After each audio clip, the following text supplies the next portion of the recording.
एक बार फिर से स्वागत है आप सभी का हमारे आज के क्लास में। और हमारे आज के क्लास का टॉपिक है इंग्लिश ग्रामर का प्रीपोजिशन। हिंदी में इसको संबंध सूचक बोला जाता है।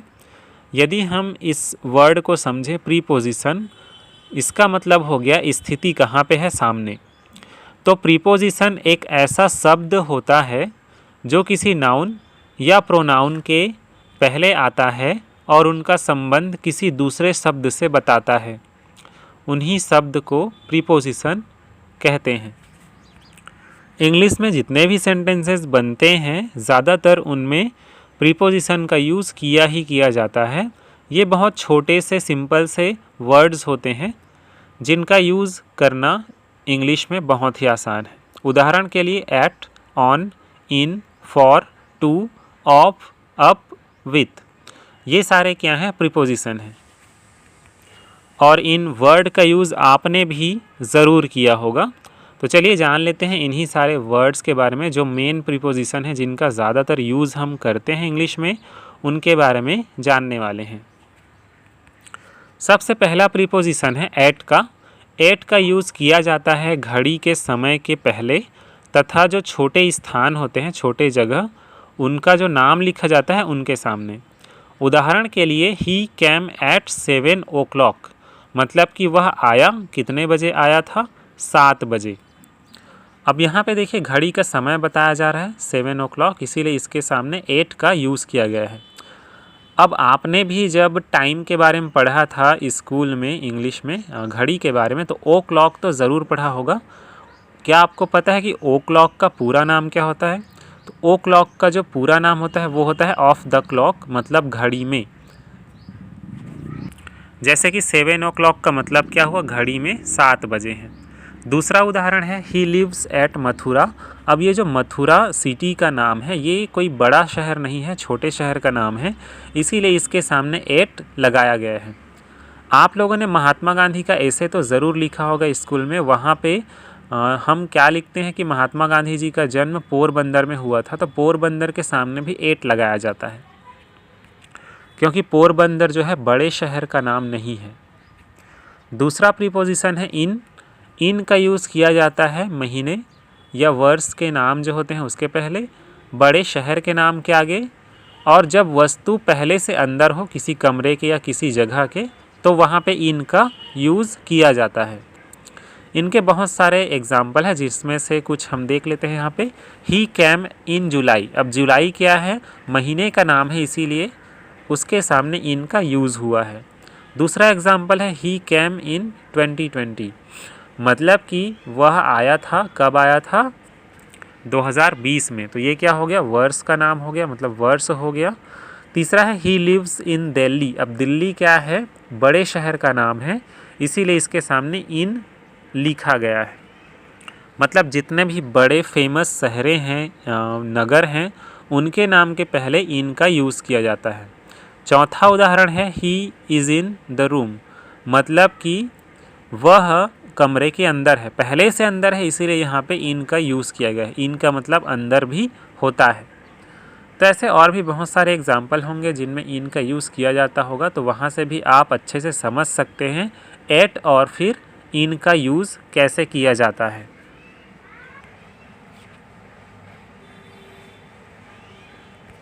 तो ये बात आप लोगों को भी याद रखना है कि जो महीने या वर्ष का जो नाम होता है उसके पहले, और जो बड़े शहरें होते हैं, नगर होते हैं, उनके नाम के आगे आपको इन का यूज़ करना है। और यदि छोटे शहर का नाम दिया गया है तो वहाँ पे आपको एट का यूज़ करना होता है। जैसे कि कोरबा, भैंसमा, ये जो छोटे जगह के नाम हैं, इनके आगे आपको एट का यूज़ करना है। जबकि जो बड़े शहर हैं जैसे रायपुर, बिलासपुर, इनके सामने आप इन का यूज़ कर सकते हैं। चलिए अगला प्रीपोजिशन देख लेते हैं ऑन। दिन का नाम हो या तारीख, उसके पहले आपको ऑन लिखना होता है। जैसे कि ही कैम ऑन मंडे, वह सोमवार को आया। अब क्या है, मंडे दिन का नाम है, इसीलिए यहाँ पे ऑन लिखा गया है मंडे के सामने।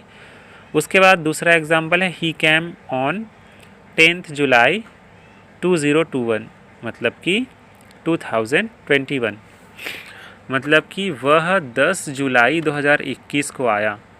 तो यहाँ पे तारीख लिखा गया है पूरा का पूरा, इसीलिए इसके सामने भी ऑन का यूज़ किया गया है। जैसे कि वही एग्जाम्पल ले लीजिए, गांधी जी का जन्म कब हुआ था? 2 अक्टूबर 1869 में, तो उसके सामने भी ऑन लिखा जाता है, बर्न ऑन करके। अगला प्रीपोजिशन है विथ, और आप सभी को पता है विथ का मतलब होता है साथ। जब किसी वस्तु या व्यक्ति के साथ किसी दूसरे व्यक्ति या वस्तु की बात हो, मतलब साथ में हो, तो उसके लिए विथ का यूज़ किया जाता है। जैसे कि he writes with a pen, मतलब वो पेन के साथ लिख रहा है या पेन से लिख रहा है। तो यहाँ पे साथ बताया गया है किसका? उस लड़के का और पेन का। दूसरा है I am going to market with Ram, मतलब मैं राम के साथ कहाँ जा रहा हूँ? बाज़ार। तो यहाँ पे भी विथ का यूज़ किया गया है क्योंकि मैं और राम दोनों साथ में जा रहे हैं। ऐसे ही जब भी साथ में बात हो तो आपको विथ का यूज़ करना होता है। अगला प्रीपोजिशन है फॉर का। ये यूज़ होता है कोई समय की अवधि बताई जा रही हो कि इतना से इतना समय या फिर इसके बीच का समय, तो उसके पहले फॉर का यूज़ किया जाता है। लेकिन यहाँ पे एक शर्त होता है कि जब समय निश्चित ना हो कि कौन सा समय है, तो आपको फॉर का यूज़ करना है। चलिए उदाहरण से समझ लीजिए, he has been playing for 2 hours, मतलब वो 2 घंटे से खेल रहा है। अब यहाँ पे हमको ये तो पता है, समय की अवधि तो पता है कि 2 घंटे से वो खेल रहा है, लेकिन ये नहीं पता हमें कि कौन से 2 घंटे हैं। क्या वो सुबह के 2 घंटे खेल रहा है या फिर शाम के या फिर दोपहर के? तो हमको जब पता नहीं होता है निश्चित रूप से कि वो कौन सा समय है, तो यहाँ पे फॉर का यूज़ किया जाता है टाइम पीरियड के सामने, मतलब समय अवधि के सामने। उसके बाद है सिंस। ये भी फॉर के जैसा ही है, मतलब समय की अवधि के सामने ही लिखा जाता है, लेकिन फ़र्क इतना है कि इसमें समय जो है निश्चित होता है, तभी सिंस का यूज़ किया जाता है। उदाहरण के लिए देख लीजिए, he has been playing since 2 o'clock, मतलब वो 2 बजे से खेल रहा है। अब यहाँ पे समय की अवधि तो नहीं दिया गया है, लेकिन ये कंफर्म है कि वो किस टाइम पे खेल रहा है, 2 बजे से। तो यहाँ पे आपको पता चल गया कि वही टाइम है 2 बजे का। जबकि फॉर में देखिए 2 घंटे तो बोला गया है, लेकिन ये नहीं बताया गया है कि वो 2 बजे से 2 घंटे खेल रहा है या 3 बजे से 2 घंटे या 4 बजे से शुरू किया है उसने खेलना। मतलब निश्चित नहीं होता तो फॉर का यूज़, और निश्चित होता है तो सिंस का यूज़ किया जाता है। अगला प्रीपोजिशन है फ्रंट, और आप सभी को पता होगा फ्रंट का मतलब होता है सामने के लिए, जब कोई व्यक्ति या वस्तु सामने हो। उदाहरण के लिए, the tree is in front of the house, मतलब कि पेड़ क्या है? घर के ठीक सामने है, इसीलिए यहाँ पे फ्रंट का यूज़ किया गया है। अब मान लीजिए वस्तु पीछे हो तो किसका यूज़ करना है? जी हाँ, बिहाइंड का, जब कोई वस्तु या व्यक्ति पीछे हो। इसी उदाहरण को दोबारा से बना के देखते हैं, ऊपर वाले एग्जाम्पल को। The tree is behind the house, इसका मतलब पेड़ जो है घर के पीछे है, तो सामने के लिए आपको फ्रंट का यूज़ करना है और पीछे के लिए बिहाइंड।